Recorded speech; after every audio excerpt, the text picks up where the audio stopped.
Hey guys, so I guess we're back for the next chapter of the Constant Rabbit by Jasper Fforde. Um, like, let's see, I think this is chapter 4. I'm not sure. The name of the chapter is Fudds and Flopsies. So this is a shorter chapter. I looked ahead. I didn't read. I looked ahead. It's only like maybe like 4 or 5 pages. So this will be a bit of a shorter video. I'm so like I guess if y'all are telling, I'm these things just on a day-to-day basis. Again, I'm only reading this for. I mean, sure, like if you guys are liking it, great. But like this is also like mostly for my benefit. Again, I'm only doing this so that way I can get through this book, so I can actually up my book count for just in general because I've fallen off immensely since just for the longest time because I used to read so much more. But now I am finding a way to try to interact more with people and just try to do better about reading and like try to do better about just not falling into just because I have like recently especially just falling into like looking at TikToks and YouTube shorts and just videos and stuff like that and like not really focusing on my own imagination and stuff and like it's just been really rough for me as far as that goes. I don't know about rough, but that's just how it's been. So I'm gonna take these off because I see a reflection in the video. But I am going to, yeah, I'm gonna try to do a bit better about reading and read out loud to you guys. And again, this is like my first time reading the book, so my reactions are gonna be like my actual reactions to this book. This is like a live react or whatever. Anyways, so here we go on to the next chapter of the Constant Rabbit. So again, I am only gonna be reading the voices in a British accent. And I'm going to be mixing up voices all the time. So if I mix them up and you're just like, why is he sounding like this when he should have sounded like this? Don't take it too seriously. Really, I'm not a voice actor, and I'm not planning this ahead of time. So this is like the voice is just for my benefit. It's fun for me. Anyways, okay. Fudds and Flopsies. Fudd, as in Elmer Fudd, was the usual pejorative to rabbit term for a human. There was also Pinko, Fleshy, Homo, Bingo, and Rupert. There were others in Rabbity too, usually reproductive slurs regarding evolutionary disadvantageous rates of ovulation and shockingly low litter sizes. Okay, so we're starting off strong. So like the first start part that I read and everything is like just like in smaller text. So like this really doesn't have anything to do with like furthering the story. I guess it's more just has to do with world building. So which I appreciate. Anyways, um, the new rabbit intelligence officer had a startled look which made it appear that he'd been caught in car headlamps sometime in the 70s and was still suffering the trauma. He would have been lapstock owing to his white fur which looked matted and ill-kempt, but he was dressed in an embroidered waistcoat covered by a long duster jacket that had been patched several times with brown corduroy. Rabbits abhorred waste and would often use an item of clothing until it fell off them. More shockingly, when he removed his battered brown derby hat, there were only two healed over stumps where his long ears would have sprouted from his head. He'd been, in rabbit terminology, cropped. His fellow rabbits had meted out the worst possible punishment for his unknown and presumably heinous crime and banished him from the rabbithood. Most rabbits took the honorable way out and dug themselves in a lonely burrow in which to expire, but a few, consumed by humiliation and loss, wandered the country as outcasts, attempting to find absolution in any way they could. Some, like this one, flipped to the other side, knowing they could not be hated any more than they were already, but still knowing they would have to wear the burden of their sins for all to see every day forever.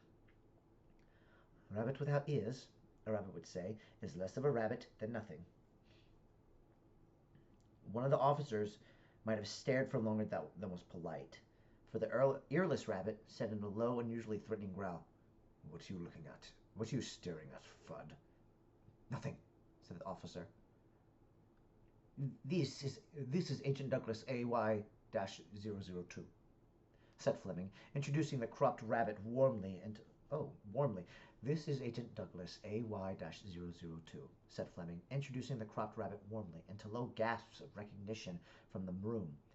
"Vouched for by the senior group leader, no less, and transferred from the Swindon office.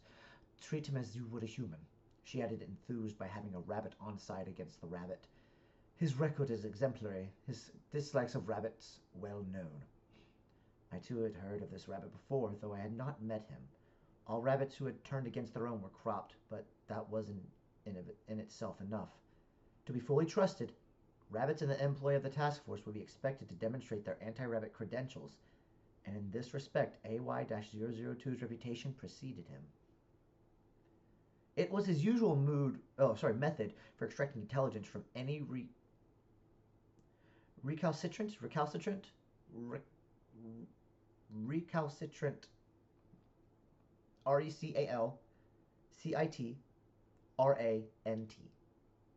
brethren was via a hammer. Ugh. Varying sizes, from toffee all the way up to claw, to match levels of coercion. Agent Wiesel, said Wiesel, introducing himself. Intel identity fraud. We met at the interrogation training weekend last year. I enjoyed your talk immensely, the one where you expounded on your tie the suspect into a hasten sack and beat them with sticks technique for extracting information. Morris dancer sticks, corrected Douglas. It's an important point, and I thank you. I thought your talk with the senior group leader about the Mega Warren project saving upwards of $100 million a year by bringing all 5 colonies together was particularly enlightening, and not before time. Kind, said Wiesel. Very kind. This is Peter Knox, said Fleming, beckoning me over. Our spotter today. Douglas AY-002 gazed at me suspiciously. I've seen your file, he said after a pause. They see you're talented, but hobbled by an unwarranted sense of fair play. I think it's important to play the safe game, I managed to mumble, to stop Rapcott making a fool of itself. He stared at me for a moment. Is that all it is? That's all it is. He paused again, then clasped one hand in his 2 paws. Then he clasped my one hand in his 2 paws. The traditional human-rabbit greeting, as handshakes were tricky to accomplish without thumbs. I won't let you down, Mr. AY-002. I hope not, said the earless rabbit. And you can call me Lugless. Every other Fudd does. I'd be happy to call you anything you want, I said, trying to be accommodating. And I'd be happy if you didn't speak to me at all, said Lugless. But I have a feeling I'm going to be disappointed. But I have a feeling I'm going to be disappointed. The senior group leader told me to report directly at him if you get pointlessly sentimental over our little furry friends. Lugless is a straight talker, said Fleming in the awkward silence that followed. Agent AY-002. Let me introduce you to the rest of the team. You come highly recommended, said Sergeant Boscombe as they shook hand-paws. Your kind loathe you. They aren't my kind, said Lugless in a matter-of-fact tone. They took everything from me, and I owe them nothing. Good to hear, said Boscombe, and introduced the others. Lugless greeted them all in a distant yet business-like manner, but didn't direct any terse words toward any of the others. I had the sudden worrying realization that I was on operations today to be tested. If my loyalty to the department remained in question, I was probably finished, in spite of my skill at spotting. Take a seat, everyone, said Lugless, switching on the overhead projector and pulling a bundle of acetate sheets from his case. Rabbits, all rabbits, not just ones who worked in compliance, despised PowerPoint presentations, and not because it meant fiddling around with paw-unfriendly keyboards or pointers. No, it was the rabbits' wholly practical approach to technology. If something worked perfectly adequately and did not actually need to be replaced, they'd stick with it. Most of the colonies still used fax machines, printing presses, and manual telephone switchboards. Although this was probably not just a technological issue, but the fact that rabbits liked to gossip and manual switchboards made eavesdropping not only easy, but irresistible. An unidentified lapstock rabbit, said Lugless, placing the first acetate on the projector, similar to thousands like him. For the purposes of this operation, he'll be known as John Flopsy 7770. 7770. Okay, cool. Subscript for John Flopsy. John Flopsy was the generic term to describe an unidentified rabbit similar to John Doe for humans. The female equivalent, logically enough, was Jane Flopsy. The long-term usage of the word made Flopsy slang for a rabbit of a criminal tendency, or often any rabbit at all. Oh, here we go. We stared at the nondescript rabbit, a white rabbit that had come up on the screen. "What's he done?" asked one of the compliance officers. "It's not what he's done," said Luckless, or about what he will do. It's about what he knows. Deep intel says the Bunty might be hanging out in Colony 1, not 25 miles from where we're standing right now. The Bunty to whom he referred would be the Venerable Bunty, the rabbit's spiritual leader for the past decade and a rabbit of considerable influence. So for Bunty, there's one that says, for substrate, it says, her spiritual name was actually B. Unti, but she was known by everyone, rabbits included, as Bunty. The closest translation of her name would be I Can See Clearly Now, which is also the first line of the Rabbits anthem in a Johnny Nash single, although it is not thought the two are related. Her whereabouts were a closely guarded secret, as Smethwick had once said in public that if we had Bunty in our hands, the rabbits would do anything we asked for them. She remained a rabbit of great interest to the authorities, but had always evaded capture. Quite how she had done this was a mystery, as she routinely moved from colony to colony in order to offer spiritual and culinary guidance, as Lago, the Grand Matriarch, was as big on home cooking as she was on metaphysical well-being. It didn't help that no one knew what she looked like, and she usually gave sermons in disguise, so few rabbits knew either. Insurance against any rabbits who would be turned by the compliance task force. She was a pernicious influence on the rabbit, said Fleming, and the senior group leader wants her in custody to more fully ascertain her motives. By this he probably meant it was actually Smethwick. Wait, who said this? Was this? Oh, Fleming said it. Okay, we're good. Sorry. By this he probably meant that it was actually Smethwick who wanted her for questioning, but the PM liked to stay one step removed from anything too controversial. "Are we thinking about snatching the Bunty from inside the colony?" said Boscombe, seemingly quite excited about the idea, as it probably involved several helicopters, lots of hardware, and a totally knockout cool code name. "Eventually," said Wiesel, "but in truth it's only rumored she's in Colony 1, figuring out ways to complete the circle." "What does that mean?" asked Boscombe. "We think," said Fleming in the manner of someone more comfortable with conjecture than truth, "that it may relate to the rabbit's plan to weaponize the reproductive capabilities in order to overrun the UK. "Quite," said Wiesel. The geographically restricting environment of Megawarren is needed more than ever to curb the ugly spectre of a sustained campaign of litter bombing. Everyone in the room nodded sagely at this. It was an ongoing concern, but with little evidence to support it. The Council of Conies branded the litter bomb notion patently ridiculous, along with other leporophobic conspiracy theories, such as the desire for universal veganism, a change to running the country the rabbit way, and a wholesale switch to the worship of Lago, the rabbit goddess. "The point is," continued Fleming, "that there are at least 50 miles of warren inside the colony, and we need to narrow the search. The rabbit underground movement are doubtless in constant communication with the Bunty, and that's why we're eager to capture and interview this individual. Get him and we get to her. Get her and we've gotten the rabbit where we want them." After we'd all stared pointlessly at the Flopsy for a few minutes, Lugless replaced the picture on the projector with another, this time of the High Street in Ross. See, is this Lugless who says it? I guess it is. Intel tells us Flopsy 7770 visits or would it be 777Z? No, that's Z.